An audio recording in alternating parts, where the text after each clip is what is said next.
Have you ever wondered what happens to places when they're abandoned? Do they truly become empty? Or do they keep a part of those who once lived and died inside?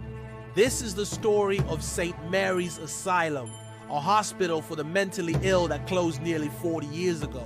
The building still stands, rotting away on the outskirts of town, its windows shattered, its halls filled with dust. But if you listen closely, you might hear that the asylum never truly emptied. Three friends, Ethan, Laura, and Mark, decided to explore St. Mary's one October night. They had heard the stories, voices echoing in the halls, shadows moving where no one stood, patients who never left. Laura was the first to laugh it off.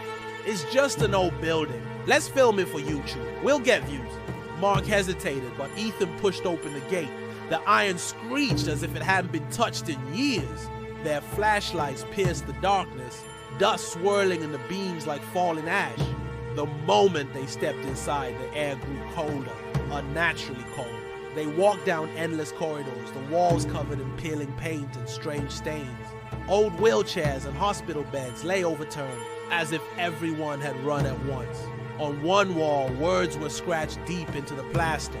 "They never let us sleep." Laura laughed nervously, recording with her phone. But the deeper they went, the louder it became, the sound of distant footsteps. At first faint, then heavier, like someone pacing just around the corner. They rushed forward, turning the corner, but the hallway was empty.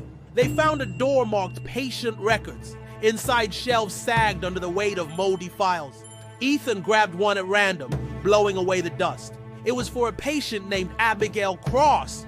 The notes were unsettling. Patient claims to hear voices in the walls, refuses to sleep, screams at night. The file ended abruptly with no further entries. Patient missing. Mark flipped through more files, realizing dozens ended the same way. Patient simply missing, not discharged, not dead, just gone. Suddenly, the filing cabinet beside him slammed shut on its own. The sound echoed like thunder in the empty room. When they turned to leave, the door had closed. And then, whispers filled the room, not from outside, from inside the walls. They ran, desperate to get out. Down a stairwell, deeper into the asylum. The basement was colder still, their breath fogging in the air. Pipes groaned above them, dripping rust and water. In the dark, they found cells. Not hospital rooms, cells, each with iron bars, each with claw marks etched into the walls. In one cell, a chair still rocked back and forth, though no one sat in it. Mark's flashlight flickered. In that brief moment of darkness, he swore he saw faces in the cells, pale, hollow-eyed faces pressed against the bars. When the light came back, the cells were empty. Laura screamed. On the wall ahead, fresh letters appeared as if carved by an invisible hand. "We never left." At the end of the corridor, they found a heavy door. It shouldn't have opened, but it did, slowly groaning. Inside was what looked like an operating theater. Rusted instruments lay scattered. Straps hung from the table, stained dark with something long dried. But the worst part was the sound. Breathing, slow, heavy, and inhuman. The friends froze as a shadow rose from the far corner. Tall, twisted, its limbs too long, its head twitching unnaturally. The breathing grew louder, filling the room.